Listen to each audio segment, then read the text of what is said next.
તમે બદલાવ્યા કરશો ને તો સંસાર તમને બદલ્યા જ કરશે. તમે દ્રઢ રહેશો ને તો સંસાર તમને અનુકૂળ થવા લાગશે. પેલા ચેક કરે છે સંસારના લોકો, બહુ ડગાવવાની કોશિશ કરે, પણ દ્રઢ રહો પછી સંસાર અનુકૂળ કે ના આ તો સાચો ભક્ત છે, આને તો અનુકૂળ થઈ ગયો. એટલે ગોપીજનો કહે કે પ્રભુ જો અમે સંસારમાં જઈશું તો સંસારના લોકો દુઃખિત થવાના છે, કારણ કે હવે સંસાર આસક્તિ સમાપ્ત થઈ ચૂકી છે, આપના માટે જીવન છે, એટલે પ્રભુ આપ અમારો સ્વીકાર કરો. માનતા નથી પ્રભુ.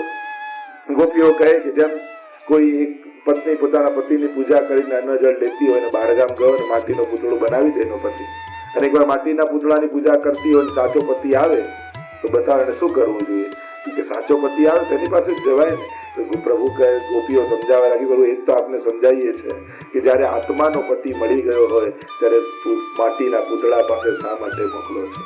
ऐसे वर को क्या वरूं जो जन्मे मर जाए, वर वरिये गोपाल सो मर चुड़लो अखंडे जाए. मीराबाई ने भी कहा ना कि मैं तो ऐसे वर को वरी हूं जो मुझे कभी विधवा नहीं बनाएगा, सदा सुहागिन बनाकर रखेगा. ગોપીઓ કહેવા લાગી, પ્રભુ અમે તો આપના છીએ અને આપના માટે જ આ ભૂતલ પર આવ્યા છીએ, અને હવે સમય આવ્યો છે તો પછી પાછી પાની કેમ કરો? આપ અમારી પરીક્ષા કરી રહ્યા છો. તો પ્રભુ અમે પણ ડગી એવા નથી, અમે પણ આપના છીએ. પ્રભુ નિરુત્તર થયા છે, રાસનું દાન આપ્યું. જો હમણાં રાસ, પછી વિરલ અને ગોપી ગીત, પછી મહારાસ. રાસ કર્યો છે, લઘુરાસ જેને કહીએ છીએ. રાસ કરતા કરતા પ્રભુ અને ગોપીજનો નૃત્ય કરી રહ્યા, અને એવા પ્રભુ આધીન થઈ ગયા જેમ ગોપીઓ નચાવે ઠાકોરજી નાચે. અને ઠાકોરજીને એ પ્રકારે નાચતા નાચતા જોયા ગોપીજનોએ, અને ગોપીજનોને થયું જો ને આખી દુનિયાને નચાવનારો અમારા ઈશારે નાચે છે, કેવો અમારામાં મોહિત થઈ ગયો છે.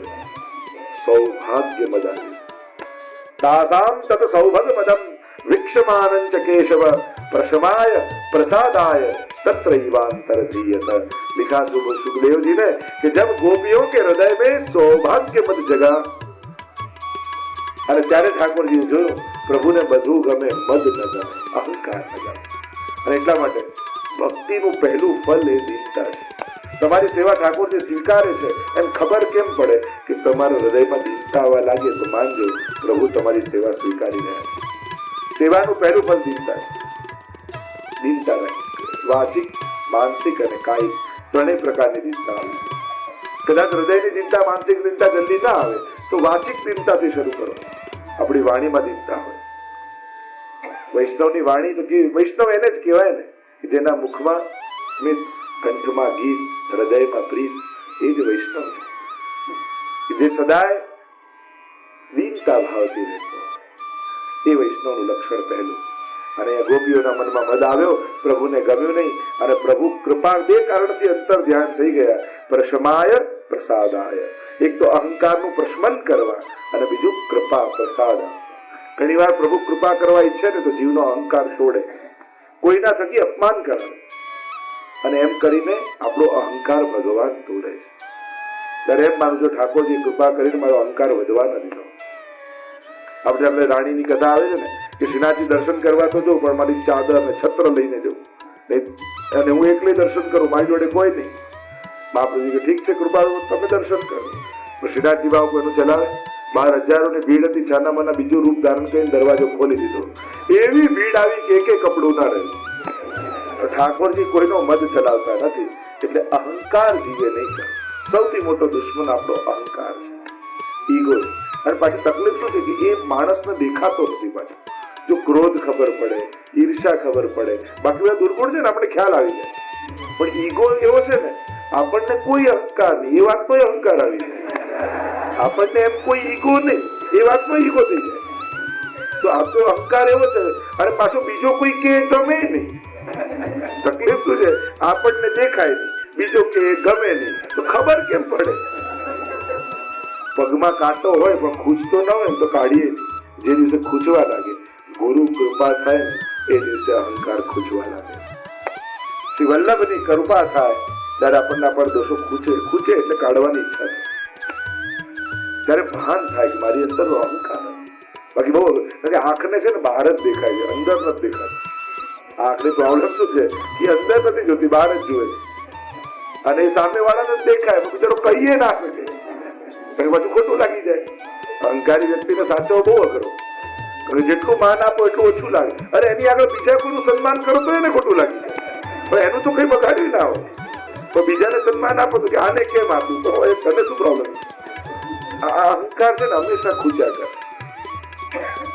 એનું જીવ બળતો જ રહે.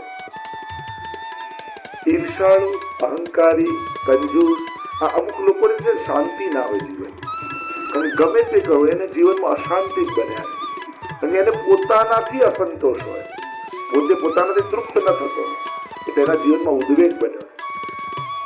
પ્રભુએ પ્રશમાય, અહંકારનું ભસ્મન કરવા અને પ્રસાદાય. જો પેલો કે ને કુંભાર ઘડો બનાવે તો બહારથી થપ્પડ મારે પણ અંદરથી ટેકાનો હાથ પણ રાખે. એમ અહંકારને તોડશે ખરા પણ કૃપાએ કરશે, પોતે જ એમાંથી બહાર કાઢશે.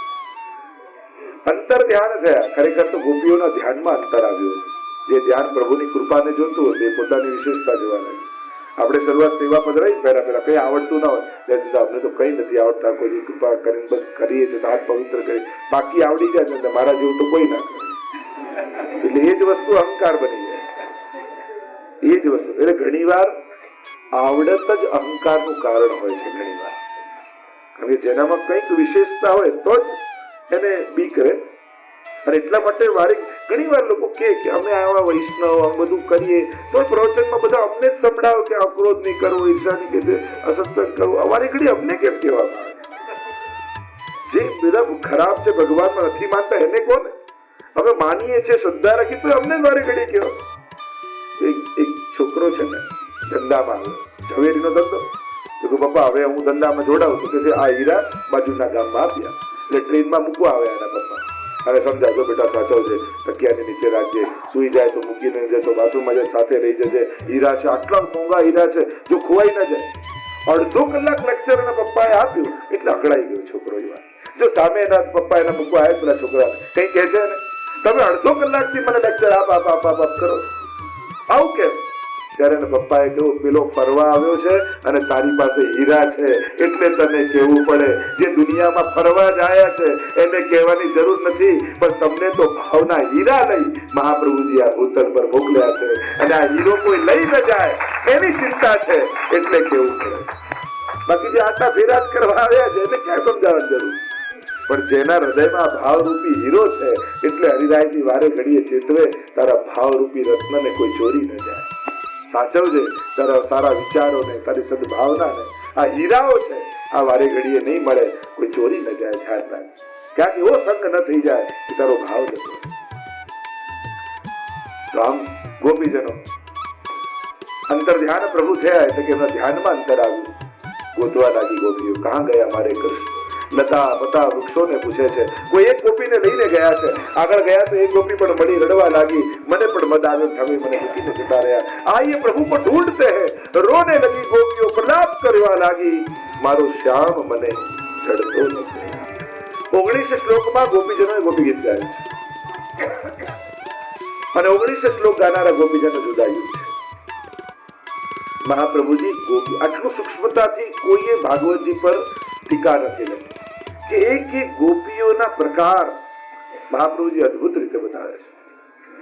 કારણ કે કોણ ગાઈ રહ્યું છે એ પ્રકારથી એની અભિવ્યક્તિઓ, અનુભવ અને અભિવ્યક્તિ બંને મહત્વની છે. ઘણા લોકો અનુભવ કરે પણ એને ઉત્તમ રીતે અભિવ્યક્ત ન કરી શકે. ઘણા અભિવ્યક્ત કરતા હોય પણ એમનો અનુભવ ન હોય. गोपियों में दोनों बात है, अनुभव के साथ उसी क्षण अभिव्यक्ति भी है. કારણ કે જે ક્ષણે અનુભવ થતો હોય એ જ ક્ષણે અભિવ્યક્તિ નથી થઈ શકતી. જેમ દૂધ પીધું તમે, મોઢામાં ભરાયેલું હોય તો પૂછે કેવું છે, તમે શું મીઠું, સરસ. પણ જે ક્ષણે અનુભવ છે કે જે ક્ષણે મીઠાશનો અનુભવ છે એ જ ક્ષણે અભિવ્યક્તિ નથી થતી. પણ અહીંયા ગોપીઓમાં બંને વાત, જે ક્ષણે અનુભવ એ જ ક્ષણે અભિવ્યક્તિ. ઇન્દ્રિયો જ્યારે આત્મસાત થઈ જાય ત્યારે અનુભવ અને અભિવ્યક્તિ એક સાથે થાય. હમણાં આપણી ઇન્દ્રિયો મન સાથે જોડાયેલી છે એટલે મનના ભાવો પ્રગટ કરે છે. ગોપીઓની ઇન્દ્રિયો આત્મા સાથે અટેચ છે. જો તમારી ઇન્દ્રિય પર મનનો પ્રભાવ છે કે આત્માનો, એના પરથી ખબર પડે. સાધન દશામાં મનનો પ્રભાવ હોય ને, મન નથી લાગતું, મન ભટકે છે, મન અહીંયા લઈ જાય છે, અને મનની ચંચલતાઓ ઇન્દ્રિયોમાં દેખાય. પણ જયારે એક અવસ્થા આવી જાય ભક્તિની, ત્યારે આત્માની શાંતિ, આત્માનો આનંદ એની ઇન્દ્રિયોમાં દેખાય. એટલે મનનો પ્રભાવ કે આત્મા, મહાપુરુષોની આંખોમાં એની આત્મા દેખાતી હોય. તેમ તમે આંખો જોશો ને તો એક મરકટની આંખો અને એક ગાયની આંખો. મરકટની આંખોમાં એની મરકટ એટલે વાંદરું, એની આંખોમાં એની મનની ચંચલતા દેખાય, અને ગાયની આંખ જોજો એની આત્માની શાંતિ એમાં દેખાશે. આંખ એ દર્પણ છે, ઇન્દ્રિયો એ અભિવ્યક્તિ છે, અને તમારા ભાવોને તમે ઇન્દ્રિયો થકી અભિવ્યક્ત કરો છો. અભિવ્યક્તિનું માધ્યમ શું? શબ્દ, સ્પર્શ, રૂપ, રસ, ગંધ, અને ઇન્દ્રિયો થકી એને અભિવ્યક્ત કરીએ છીએ. મન એના દ્વારા અનુભવ કરે છે. શ્રોત્રમ ચક્ષુ સ્પર્શનમ ચ રસનમ ગ્રહણમેવ ચ, ગીતાજી में भगवान ने कहा. તો આ બે વસ્તુ, કારણ કે જ્યારે જ્યારે કોઈ પણ વસ્તુ કહેવા તમે તમારો આનંદ ક્યાંક અનુભવ કરીને આવ્યા ત્યારે કહેતા આમ થયું, પણ બહુ આનંદ આવ્યો, કહેવાતું નથી. તમે અભિવ્યક્ત પૂરેપૂરું ના કરી શકો. ઓલવેઝ જે આનંદ અનુભવ કર્યો એનો અમુક ટકા જ તમે અભિવ્યક્ત કરી શકો છો. સંપૂર્ણ અનુભૂતિને અભિવ્યક્ત નથી થતું. પણ અહીંયા ગોપીઓમાં અનુભૂતિ પણ છે, અભિવ્યક્તિ. કારણ કે જયારે કંઠ રૂંધાશે, છેલ્લે જયારે ચરમ સીમાએ આવશે, ત્યારે અભિવ્યક્તિ પણ શબ્દોના માધ્યમ ખોઈ દેશે. કારણ કે શબ્દ પણ માધ્યમ છે ને, શબ્દ એ પણ એક ઇન્દ્રિયોની અભિવ્યક્તિ છે. અને જયારે સંપૂર્ણ આત્માનો પ્રભાવ થઈ જશે એટલે રુરુદુહુ સુસ્વરમ રાજન કૃષ્ણ દર્શન લાલસા, શબ્દો પણ સાથ છોડી દેશે. એટલે પછી તો કેવલ પુકાર રહી જશે. એટલે ગોપી ગીત એ બહુ મહત્વની અવસ્થામાં છે. ભગવાન મળ્યા, ગયા, અને શોધ ચાલુ છે. આપણે બધા ક્યાંક એવો જ અવસ્થા કે આપણે માનીએ કે લીલાના જીવો છે એટલે મળી ના આવેલા છે, પણ આપણે બધા એવી અવસ્થામાં છે, ક્યાંક ગોતી રહ્યા છે, ક્યાંક શોધ આપણી પણ ચાલુ છે. અને એ અવસ્થામાં અહીંયા ગોપીઓ આપણને સાથ આપે છે. પ્રભુને ગોતી રહી છે ગોપીઓ, પ્રલાપ કરી રહી છે. આપના પ્રાગટ્યથી વ્રજ અધિક શોભાને પામે છે. શ્રયત ઇન્દિરા સસ્વદત્રહી, ઇન્દિરા એટલે લક્ષ્મી, એને કાયમ માટે અહીંયા નિવાસ કરી દીધો છે. દૈત દૃશ્યતા, હે દયાલુ દર્શન આપો, દેખાડો. દીક્ષુ તાવકા, હવે તમારા છીએ. ત્વયી ધૃતાસ્વત્વામ વિચિન્વતે, તમારે કારણે જેને પ્રાણોને ધારણ કર્યા છે એવા અમે આપને શોધી રહ્યા છીએ. હે દયાલુ પ્રગટ થાઓ, દર્શન આપો, અમે તમારા છે. અને તમારે કારણે પ્રાણોને ધારણ કર્યા છે. જે ક્ષણે અમને એમ લાગશે કે આપને અમારી જરૂરત નથી, એ જ દિવસે પ્રાણોનો ત્યાગ કરી દઈશું. જે દેહ સેવામાં ઉપયોગમાં ન આવવાનો હતો એ દેહનો તો ખતમ થઈ જવું સારું. જયતી શબ્દથી પ્રારંભ કરે. જો જયતી છે ને ક્રિયાપદ છે, અને ક્રિયાપદથી ક્યારે પ્રારંભ ન થાય. મહાપ્રભુજી સુબોધનીમાં લખે, હું અહીં જાઉં છું, તો જાઉં છું એ ક્રિયાપદ થાય ને. તો ક્રિયાપદથી શરૂ થાય, જાઉં છું હું અહીં, આવું કહીએ ક્રિયાપદથી. તો મહાપ્રભુજી સુબોધનીમાં કહે, મંગલાર્થો અત્ર જય શબ્દ. महाप्रभु जी कहे कि यहाँ गोपियों ने जयती कहकर मंगलाचरण किया है. मंगलाचरण કર્યું છે. આપણે ત્યાં કોઈ પણ શાસ્ત્રની શરૂઆત થાય ને તો પહેલા મંગલાચરણ કરવાનું. મંગલાચરણમાં 3 પ્રકારના કહેવાય, આશીર્વાદાત્મક, નમસ્કારાત્મક અને વસ્તુ નિર્દેશાત્મક. આ 3 પ્રકારના મંગલાચરણો. કેટલાકમાં નમન કર્યા હોય, સચ્ચિદાનંદ રૂપાય વિશ્વોત્પત્તિ વયમ નુમઃ નમન કરીએ છીએ. ઘણામાં આશીર્વાદાત્મક, અમને આશીર્વાદ આપો. ઘણામાં જે ગ્રંથ હોય ને એનો નિર્દેશ, વસ્તુનો નિર્દેશ બતાવ્યો કે આ ગ્રંથમાં શું છે. અહીંયા જયતી કઈ મંગલાચરણ. જો વૈષ્ણવ પણ મળે ને એકબીજા, શું કે જય શ્રી કૃષ્ણ. હવે વાત જુદી છે કે SMS માં JSK લખીને મોકલી દીધું. હવે મોબાઈલ લેંગ્વેજ એક નવી આવી. વચ્ચે મને એક SMS આવ્યો, છેલ્લે લખ્યું DP. મેં આ શું હોય કે દંડવત પ્રણામ. DP શું લખ્યું છે? દંડવત પ્રણામ DP. લોકો જે શોર્ટ વાંચવા જેવા ઘણાના ઈમેલ SMS હોય, જે લેંગ્વેજ હોય, આપણે સમજવું પડે કે ભાઈ આ શું વિસ્તાર કઈ ભાષામાં લખ્યું. શોર્ટ ફોર્મ કરતા છે તો કમસે કમ જય શ્રી કૃષ્ણ તો નાનું નહીં કરવું.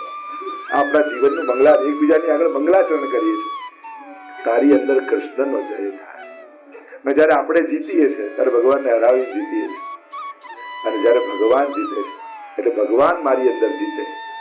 યત્ર યોગેશ્વર કૃષ્ણ યત્ર પાર્થો ધનુર્ધર તત્ર શ્રી વિજયો ભૂતિર દ્વાર. જ્યાં ભગવાન ત્યાં છે, અને એટલા માટે તારી અંદર ભગવાનનો જય, જય શ્રી કૃષ્ણ, કૃષ્ણનો જય થાય. એટલે જયારે જયારે આ વૈષ્ણવ મળે ત્યારે આપણે ત્યાં જય શ્રી કૃષ્ણનો નિયમ, અને ઘરમાં પરિવારમાં એક તો બાળકો સાથે પણ એક નિયમ જ રાખવો કે સવારે ઉઠીને બધાને જય શ્રી કૃષ્ણ કરે, સુતી વખત બધાને જય શ્રી કૃષ્ણ કરીને જાય. એટલે આપણો એક પ્રોટોકોલ, આપણે ત્યાંનું એક સંસ્કાર છે આ વૈષ્ણવ. અને આ ગોપીઓ પણ જયતી, આ જય હોવા પણ સેનાથી જયતી. વૈકુંઠાદ અધિકમ જયતી, વૈકુંઠ કરતા પણ અધિક વ્રજનો જયતી. વ્રજમ જયતી, વ્રજની શોભા વૈકુંઠ કરતા પણ વધી ગઈ છે. હવે મોટા મોટા મુનિઓ વૈકુંઠ વાસ નથી માંગતા, વ્રજવાસ માંગે. બ્રહ્માજીને થયું કે વ્રજ બારે કે વૈકુંઠ. એક તરાજુ લીધું ને એક પલડામાં વ્રજ રાખ્યું, એક પલડામાં વૈકુંઠ રાખ્યું. હલકું હતું એ ઉપર જતું રહ્યું, ભારે હતું એ નીચે રહી ગયું. વૈકુંઠાદ અધિકમ જયતી. જેટલા જેટલા દેવતા, તમે વ્રજ યાત્રા કરી હોય તમને ખબર હશે, બધા દેવતાઓનો વાસ વ્રજમાં છે, અને ભારતના બધા તીર્થો વ્રજમાં છે. તમે લીલી પરિક્રમા કરો ને તો બધા તીર્થોના દર્શન તમને થઈ જાય. કારણ કે પ્રભુએ જયારે તીર્થોના રાજા પ્રયાગને બનાવ્યા ત્યારે એને સભા બોલાવી બધા તીર્થો, તો બધા તીર્થ આવ્યા, વ્રજના આવ્યા. ફરિયાદ કરી પ્રભુને કે આપણે મને તીર્થોનો રાજા બનાવ્યો, બધા તીર્થ આવ્યો ને વ્રજ ના આવ્યું. ત્યારે ઠાકોરજીએ કહ્યું કે મેં તીર્થોના રાજા બનાવ્યો, મારા ઘરના નહીં. વ્રજ તો મારું ઘર છે, એ તો મારું નિજધામ છે. અને એટલા માટે ગુસાઈજી પ્રશ્ન કર્યો હતો વૈષ્ણવને, સૌથી મોટું તીર્થ કયું, સૌથી મોટી નદી કઈ, સૌથી મોટો પર્વત કયો? બધા કહ્યું સૌથી મોટું તીર્થ વ્રજ, સૌથી મોટો પર્વત, શ્રેષ્ઠ પર્વત ગિરિરાજજી, સૌથી શ્રેષ્ઠ નદી યમુનાજી. ત્યારે ગુસાઈજી નારાજ થયા, કહ્યું મૂર્ખ, તું વ્રજને તીર્થ માને છે? એ તો ઠાકોરજીનું ઘર છે. સૌથી શ્રેષ્ઠ તીર્થ તો પ્રયાગ છે. અને મૂર્ખ, તું ગિરિરાજજીને પર્વત માને છે? શ્રેષ્ઠ પર્વત તો મેરુ છે, ગિરિરાજજી તો હરિદાસ વને છે. અરે તું યમુનાજીને નદી માને છે? શ્રેષ્ઠ નદી તો ગંગાજી છે, જે પાપોને ધોનારી છે. યમુનાજી તો ઠાકોરજીના ચતુર્થ કન્યા છે. જયતી તે અધિકમ જન્મના વ્રજ, આપના પ્રાગટ્યથી વ્રજ વૈકુંઠાદ અધિકમ જયતી. વૈકુંઠ કરતા પણ અધિક જય છે. હવે કોઈ વૈકુંઠ જવા તૈયાર નથી. પ્રભુ એકવાર વ્રજવાસીઓને કહ્યું કે એકવાર તો જોઈ જાઓ. ત્યારે વ્રજવાસીઓ કહે કે અમને આવું જ નથી. સૌથી પહેલો વાંધો અમને ત્યાં પડે, વૈકુંઠમાં આપની બાજુમાં લક્ષ્મીજી બેઠા હોય, અને અમારા માટે તો રાધે કૃષ્ણ રાધે કૃષ્ણ રાધે કૃષ્ણ, રાધા નિકાલ દો તો આધે કૃષ્ણ આધે કૃષ્ણ આધે કૃષ્ણ. हमारे वहां तो श्याम बिना राधा बिना श्याम भी याद आए.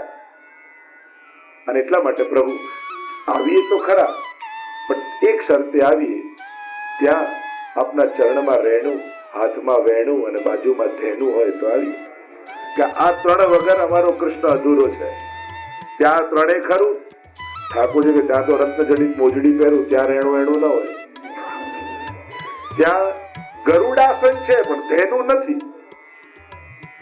ત્યાં શંખ છે પણ વેણું નથી. ગોપીઓ કહે શંખ પણ આયુધ છે, વાદ્ય ક્યાં છે? હથિયાર છે શંખ ચક્ર ગદાપદ.